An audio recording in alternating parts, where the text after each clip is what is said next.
Can I smile? Yeah. No, then take a picture. Okay, our next speaker is Robert Borelli. Robert is originally from Brooklyn. I remembered that.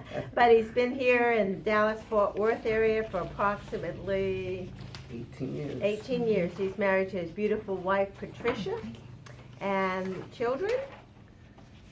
That's a story behind itself. Okay, we'll cover that later. Yes. For work, Robert is he's written a book. Hopefully they'll be making a movie of his book, and he speaks his story whenever asked. So help me welcome Robert Borelli. Okay, like I said, I'm making excuses for myself already because I usually address men. So what I have to do is tone this down a little bit. All right. So what you're gonna do is you're gonna hear some stuff. You can't handle the truth. You can't. Something like that. But anyway, but let me just first say this. This is very important. When I speak, it's not about who I was. So I'm never trying to bring glory to my past. I'm always trying to bring glory to my Jesus. So let me just clear that up, okay? But my name is Robert Borelli, but that was not my given name. And I'll share that with you through my testimony. But I want to share something with you before I go into the testimony. And you know, yesterday I was at a evangelist conference. And this one gentleman got up there and he was saying there's two things that most people fear. The second fear, the greatest fear that somebody has, is death. You know what the number one is? Speaking. How you don't know that either? That ain't right. It's the beginning of my testimony. Okay. So here I am, I gotta speak, and they had to remind me about how fearful I'm supposed to be. So, but anyway, we'll try and get past that. Anyway, as I said, my name is Robert Borelli, not my given name, and I will share that through my testimony. I know I'm repeating myself, but bear with me. Born and raised in Brooklyn, New York. Hey. My neighborhood was basically mob affiliated from the early 1900s. Most movies were made about my neighborhood, mob movies. The latest one was the most authentic one that I know personally about, was the Lufthansa Heights. It was called Goodfellas. Now, I know you ladies might have not seen that. I don't recommend that you do. But there is a cut version of it where they leave out a lot of stuff of that bad language. So, but anyway, but that's just how I grew up. Love that neighbor, love that kind of lifestyle. And I'll just give you a scenario. I had three kinds of people in my life. One was my mom and dad, my family. And most of the arguments in my family was over finances. My family had 5 children. My mom and dad had 5 children. And there was always a struggle to make ends meet. And so there was a lot of argument going on. So at an early age, that's not kind of the life that I wanted for me or visioned for myself. And then at that time also was like the Vietnam War was going on, the Korean War before the Vietnam War was going on. And a lot of people coming back, drug addicts and alcoholics and all that there, and I didn't want that. But there was this one set of guys that they would come out of a social club, and a social club was a storefront where there's people that live on top of the storefront, and they would hang out there, and they were like the protectors of the neighborhood, and they kind of like got all the respect. I'm telling you, police officers, when there was trouble in the neighborhood, police officers came to these guys to try to fix the trouble that was in the neighborhood. I gravitated to that there. Now, I went to Catholic school, so I knew of Jesus, but later on in life I found out I didn't know Jesus, I just knew about Jesus, that's all I did. In school, I was one of those guys that had a hard time learning, had a hard time sitting in classroom settings. You know, the nuns, they would, if you failed the test, they hit you. If you talked in the classroom, they'd either hit you. Well, me, what they used to do is they used to put a bow in my hair and walk me around to all the girls' classes and make everybody laugh at me. So I kind of became, the reason why I'm saying this is because sometimes you can become what the people are making you think you are, and that's the clown. So I grew up that way. Didn't really like school, left school as soon as I could get out. I graduated in the 8th grade, went to high school, 9th grade, hardly ever showed up. As soon as I could get out of school at the age of 16, your mom and dad could sign you out. My mom said, you know what, you're not going to go. No sense in forcing you to go because you're not going anyway, so they signed me out. And I started hanging around with these guys in the social club, and I was probably making pretty good money. I would work card games, and I don't know if you know what that is. I'm trying to talk like everybody from Brooklyn, but you're not, so bear with me. And it's kind of games that people playing cards, and they don't want you to leave the table, so they'll have people serving your food, because they're afraid if you leave the table, you'll ever leave the game, and they need you to get in the game so they can make money off you. That's just how it works. And dice games and stuff like that. So I kind of gravitated towards that, started hanging out with these guys. At the age of 17 years old, I met one of these wise guys, which we call a good fella in those neighborhoods, which was very few in that day anyway. And his son, I started hanging out with his son. And something happened. We were going around, and I was just one of these reckless, crazy kids, always trying to make a reputation for myself. I was smaller than I am now. It's hard to believe, but I was. And I was always trying to make sure nobody bullied me, so I would be the crazy kid. If you punch me, I'd pick up a bottle and hit in your head with it. That's just how I was. I'm not recommending you do that there, but I'll tell you the lifestyle that I'm coming from. One time there was a fight in this bar, and somebody got killed, and my friends, I was wanted for the murder of this guy, and my friend's dad hid me out. At the age of 20 years old, and I only say this here, it was kind of like the claim to fame in the Mafia family. I was arrested for 2 murders and possession of a weapon. Just went to jail, got bailed out. They took care of me. They paraded me around. I was the up-and-coming star in the Gambino crime family.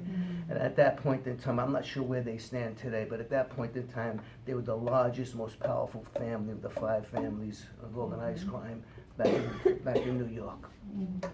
So I was climbing up the ladder there, and I remember I was working a dice game. I was making money, doing things, heisting people, whatever it is that we do. Our whole thing was we wake up at like 2 in the afternoon and just think of how are we going to make money, who are we going to rob, what can we come up with to try to get money from somebody, And that's just the lifestyle. I mean, that's all we did, that's all we thought about.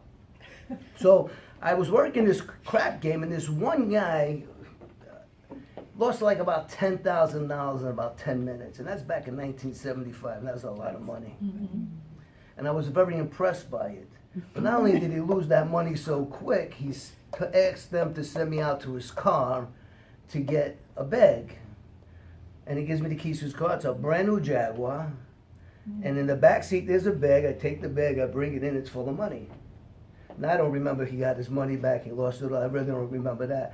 But I was very impressed with that this guy lost $10,000 in just a few minutes, and it didn't even faze him. Just go get me more money. So I asked my friends after the game was over, I said, what does that guy do that he could lose that kind of money, If I lost like $100, I'd be fuming. And they said he's a big drug dealer. So in my eyes, money brings power, brings friends, brings you a lot of power with the money. So in my eyes, it's okay, I got to get into this field of stuff so I can make that kind of money. And I was a bad gambler, so if I lost $10,000 and it didn't faze me, that means I have a lot of money, so I'll be in good shape. Anyway, so I found out what he did. I went and got involved with the cocaine business, started selling the cocaine, started doing the cocaine, and then before you know it, the cocaine was doing me. I became addicted to the drugs. I had a gambling problem, I had an addiction problem, I had many problems with addiction. So it came to the point where actually my friends started seeing me decline down the ladder of where I was supposed to go. And in 1993, I had a daughter was born. My daughter was born. And I remember I was in a rehab trying to clean myself up before her birth. And I asked them, because unfortunately or fortunately, I don't know how you look at it, but we have connections in just about every place. So the friends that were running the rehab were friends of mine, and they got me right in. So I asked them if I could leave to be there with my daughter when she was born, and they did. I'll never forget, my daughter was born. I was there for her when she came out of her mother's womb, and I cried like a little baby. Mafia guys aren't supposed to cry for anything. And I really believed that this girl was going to give me the love that I was looking for. And I would have somebody to love, and it would take care of a lot of my problems that I caused myself. That being said, 7 weeks after she was home, I was living with her grandmother, which was my girlfriend's mother, and we had an argument, and I walked out of the house, and I was involved with construction work at that point in time in my life. And I said, I'm gonna just go get high one more time, and then I'll just come back in the morning. And never went back. They didn't want me back anymore. I stood away for kind of days. I was the type of addict that if I got high, I'd run away from everybody. You wouldn't see me for probably a month or 2 months. So I did that, and wasn't allowed with my daughter in 1995. The mob finally got a hold of me, sent some people to come and see me in the nicest way possible, to tell me that they thought their suggestion for me was to go. My mom was living in Florida at the time. They gave me money for a plane ticket, said, I think you need to go stay with your mom for a little bit. Go to Florida, clean yourself up. So I did that in 1995, got a legitimate job, was doing okay. They came down to Florida because I was doing okay, got me back involved with the mob. Before you know it, I'm doing some stuff that I shouldn't be doing. But then again, I'm back on drugs all over again. So for me, it was a cycle of getting back and everything, getting everything back, and then destroying my life all over again with the drugs. And I see that today as a cycle that I had. Every time I got something, everything that I wanted back, I found a way of destroying it. That's just who I was. And 1996, we were doing some stuff out in Florida, and I didn't know a friend of ours that was wired up, and he was taking all this information down as we were doing these illegal activities. He was working for the federal government at that point in time. So I started getting bad on drugs, and for the first time in my life that my mom said, can't stay here, man, you have to go back. Go back to Daytop, which was a program that my friends used to run. Go there, clean yourself up, but you can't stay here. I can't put up with you anymore. It's the first time my mom had I'm 42 years old at this, 41 years old at this time anyway. So I go and I say, okay, Ma, I go back to New York, and I'm supposed to go into this rehab, but I meet a friend of mine first, and he decides, let's go get high before you go back in. And once again, I never went back in. In 1996, I was completely homeless. I didn't have a place to live. I would stay in every crack house that was possible. A friend might let me sleep over there, but most of the time I was just getting high out in the streets, running from everything and everybody.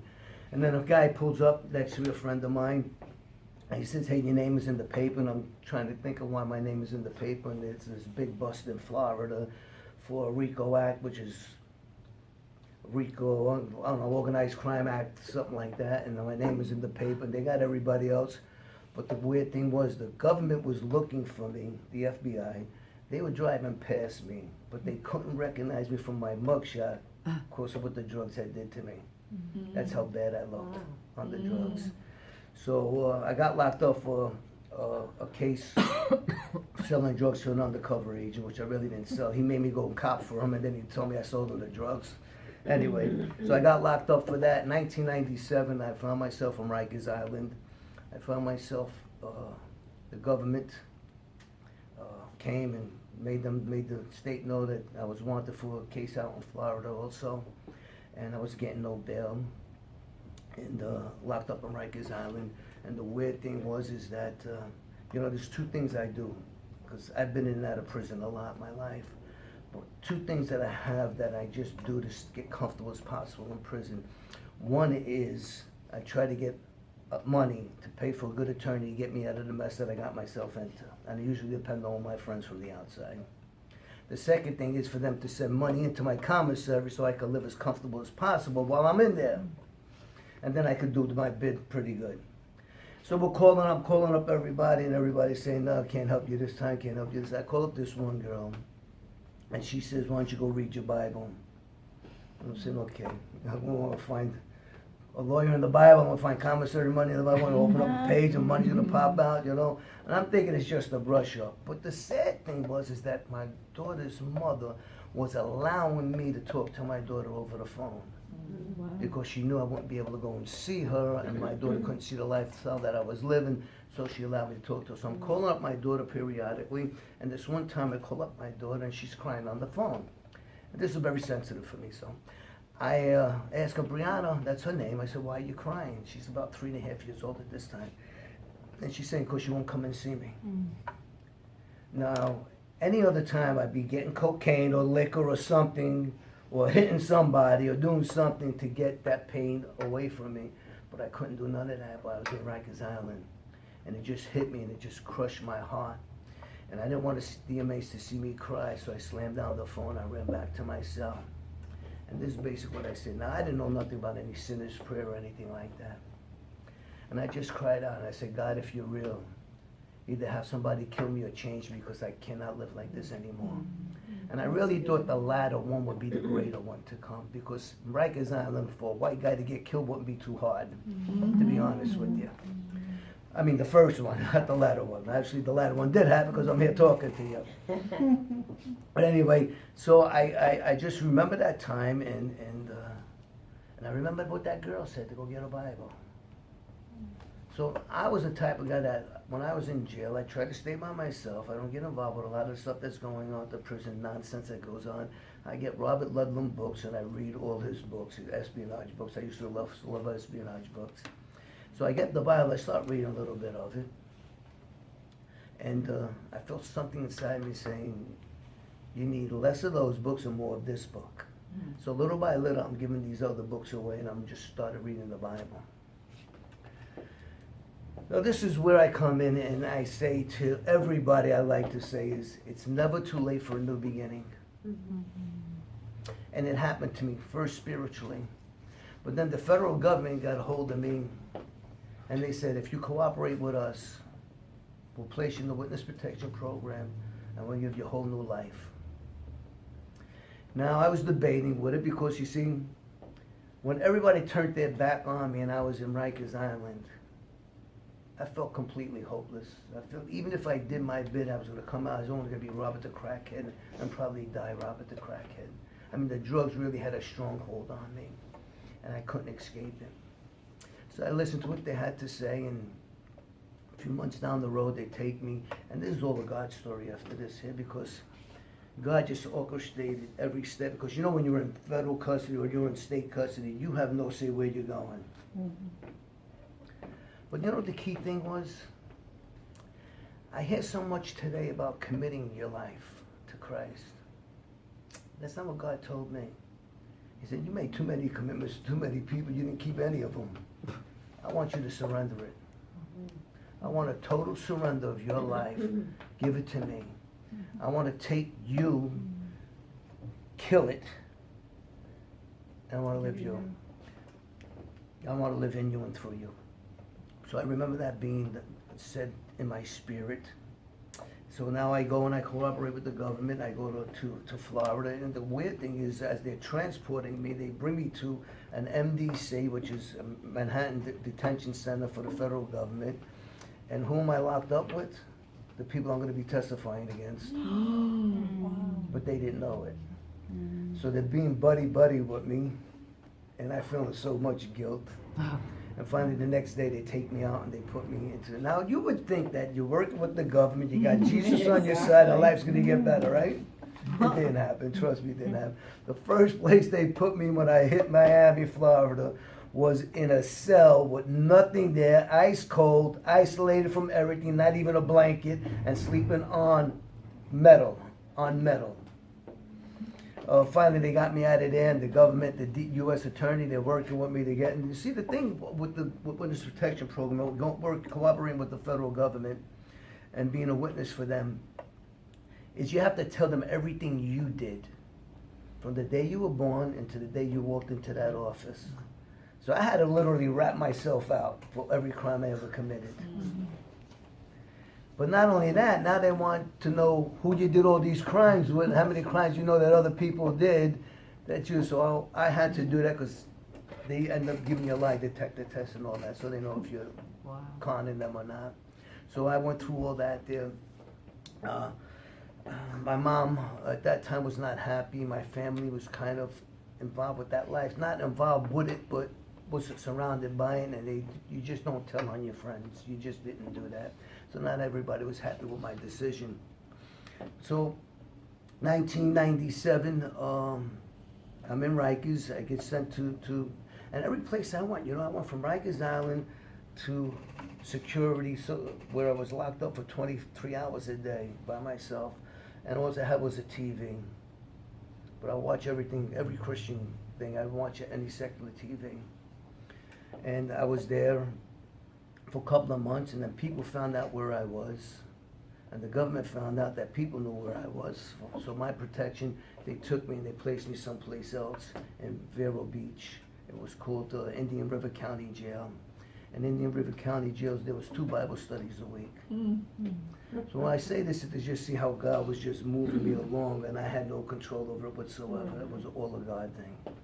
So in 1997, September 9th, 1997, I got rebaptized. I was baptized as an infant, but I didn't think that was just my opinion of it. But anyway, I think that God was asking me to submit myself to Him and be submerged. And you know, when they were doing that, they asked you for people to sign up who wants to be baptized. And I was the 8th person to sign up, but they said they can only do 6. So I said, well, what's the sense? And they said, well, you never know what's going to happen. Anyway, in a month's time, 2 people didn't show up. I was the 6th one getting baptized. And I just want to tell you now, they bring in a tub of water and they're ready to submerge you, but I cried like a baby before I went in. I mean, they didn't need the tub. They could have dipped me in my tears, the flood that I caused. And I was crying because, you know what? I know I was going into the witness protection program. And I was just seeing what everything that God was doing. And basically what he's saying is, I was mourning the death of Robert Engel, which was my real name, and coming up in the newness of life in Christ Jesus. So I was actually mourning the death of myself when that happened. And it was just unbelievable, the feeling that I had inside me. So now they kept me locked up for a while, and of course I was supposed to testify, but you know, I just prayed to God. I just want to do what He wanted me to do, but I told the government every time that they would bring me, this was going on for a lot of years, but the thing was, if you don't need me and you could do it without me, then do it without me. So 1998, I have to get sentenced. I got sentenced to 2 years in prison for all my crimes. I didn't get sentenced for those murder cases or anything like that. It was just for the crime that I did in Miami, Florida. 1999, I was released from prison. But before that, there, when I was in Indian River County Jail, my mom had told me she had some pain in her back, and I don't know why, but I just said, okay, you need to go see a doctor right away. And she went, and she had to have a triple bypass. She was having a heart attack. She didn't even know, so when she went to the doctor, they sent her right to the hospital. I witnessed to my mom. My mom gave her life to Christ. I witnessed to that girl who told me to go read the Bible. She didn't even know who Jesus was when she said it. She was actually doing drugs, getting high, contemplating suicide when she told me to go read the Bible. I witnessed to her. She gave her life to Christ over the phone. So God was using me even when I was in prison. I mean, there was just great things that were happening. But for my mom's sake, it didn't work out that way. After the heart operation, she had a cough. And I said, Mom, that's not normal. You need to get that checked. She got that checked, and she had cancer, stage 4 lung cancer.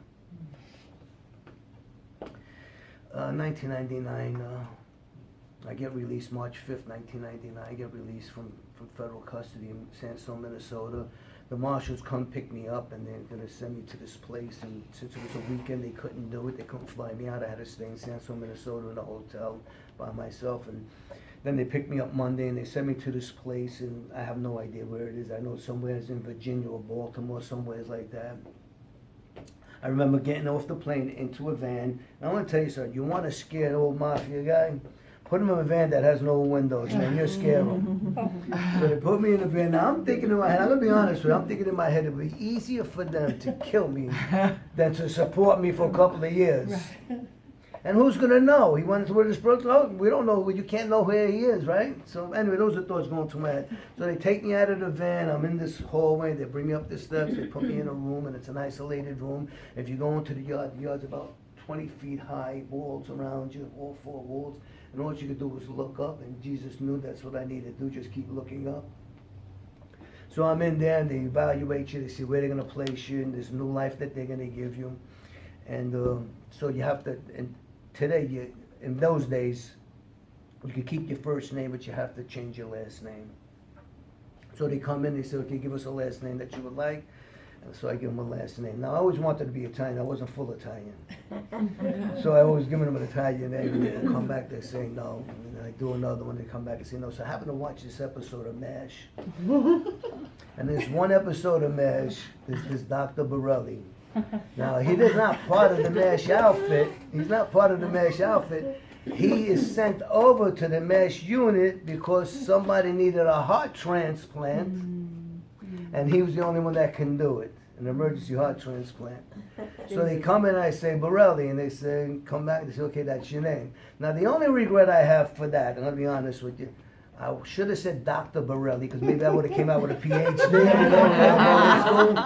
anyway, it didn't work out that way. I said Borelli, so they take me and they say, okay, we're going to bring you someplace. And you know, I believe God was giving me a taste of every character in the Bible at that point in time. It was, you know what he tells Abraham, I'm going to send you to a foreign land? Well, they sent me to San Antonio, Texas. And if that isn't a foreign land for somebody from New York City, nothing is. I'm thinking cactuses, you know, dirt streets and stuff like that. I've never been to that. Yeah, that's what I was thinking anyway. So I go to San Antonio. But you see, the key thing was I was all by myself. I didn't have anybody around me, nobody. So it was kind of like hard for me in the beginning. But you know, the marshals, I don't know, boy, you'd think that they'd be more intelligent than they are. And I'm no disrespect to them, but so they say to me, okay, we're going to put you downtown in a hotel downtown where there's plenty of bars, strip joints and stuff like that. I'm saying, dude, don't you know I have a problem with these issues? Oh my God. And then at the same token, they're saying, okay, you have to start making NA meetings and AA meetings because of your drug addiction. Why would you put me there? But anyway, long story short, I went there. But I had the fear of the Lord upon me because I remember being in prison, even as I was in the WITSEC program, as a witness protection program in prison. There's one guy used to say to me all the time, man, it's just another jailhouse conversion. We've seen plenty of them. When you go back out there, man, you're going to go look for the girls, you're going to look for the parties, and you're going to look for all those things. This is just because right now you can't have that. That put enough scare to me. I'm going to tell you something. That scared me so much that 3 months before I was supposed to be released, I would put the Bible on the floor, literally. Now I'm saying there's anything supernatural about it. I'm just saying this is for me. And I would put my head in it and rest my face front into the Bible and say, God, let your words penetrate my mind that I never forget them. And then I would take my heart and I would put it on the Bible and I said, let your heart get it, let your word get into my heart that I can live it out. Now, I'm not saying anything, but I can tell you today I'm doing pretty good so far with all that. So so I go out, but so I was so afraid to leave the hotel because of all the surroundings that I was by. So I would read the Bible before I would leave the house. Now, with me, I'm not well educated. I don't have much of any kind of industrial kind of, I mean, what I used to do, I'm not going to do anymore, right? That's the only way I know how to make a living. So it's very like the government's going to keep you for a little time, and then you're going to be on your own. What do I do? How am I going to make a living? I'm not educated. And they gave me Matthew chapter 6, verses 25 through 34, and I just kept reading the promise of God. Seek first the kingdom of God and all His righteousness, and all these things that I spoke about in 25 through 33 will be added unto you. And I just stood on that promise, you know. So I'm in San Antonio. Now they have to get you all this new identification. It's not just a thing that they just do. So there's a process, and it takes a couple of weeks for that to happen. So I'm walking around with just the clothes on my back. I came out of jail with $300 in my pocket and clothes on my back, nothing else. So I'm worried about what's going to happen to me, and worry about a spouse for myself. I mean, they're just going to be Israelis. I just came out of prison. Didn't want to mess around or anything like that. And this girl who I said told me to read the Bible, she was the only one that would connect with me. So through the government, I would get in touch with her because nobody can know where you are. And we would pray for a spouse for me every day. I'm going to my AA meetings, my NA meetings. I'm doing everything that they're asking me to do because I'm under supervised release for 3 years. You can't leave Bear County. That's the county that I was in, so you can't go outside of Bear County because if you go outside of Bear County, you violated your supervision. So I had to stay there. Found some couple of friends of mine. One was a real close friend, became my best man at my wedding. And I'll get to that in a few minutes. But through that process, man, one of my friends, he was part owner of the Guadalupe River Ranch, and he brings me up there for Easter. And I'm up there for the Easter holiday, and he puts me in a nice room, and he's gonna take care of everything for me because he knew I didn't have any money. I'm trying to get in touch with some of my family. I'm not hearing from anybody, and I just sensed something was wrong.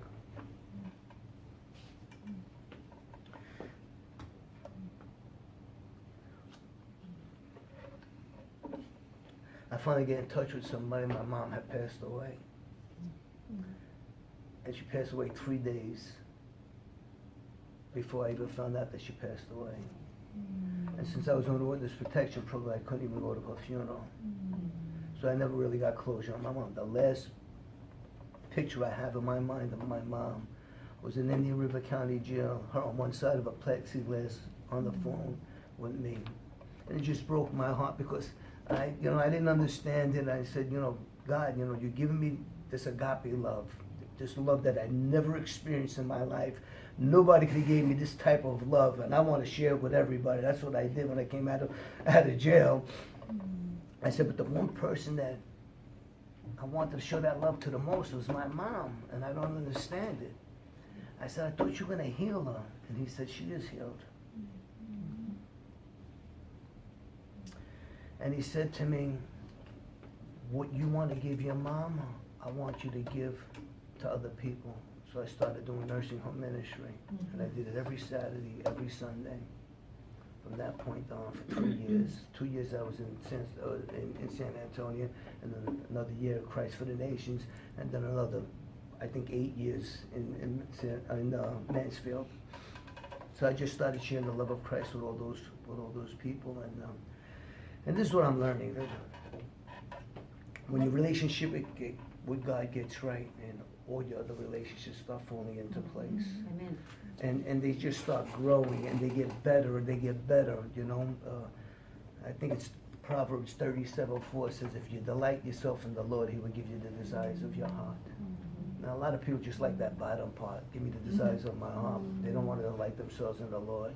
And basically what He's saying, once you delight in me, I'm going to use you to bring delight to me. So anyway, so I do that. I started doing nursing home ministries, Christ for the Nations. I went to for a while. I ended up getting married. This girl, Lisa, met my wife at some kind of Christian thing in New York, and she felt compelled to tell her about me. She couldn't tell her everything about me. She couldn't tell her my real name or anything like that, or my new name or anything like that. But anyway, she tells her about me, and me and my wife started dating on the phone.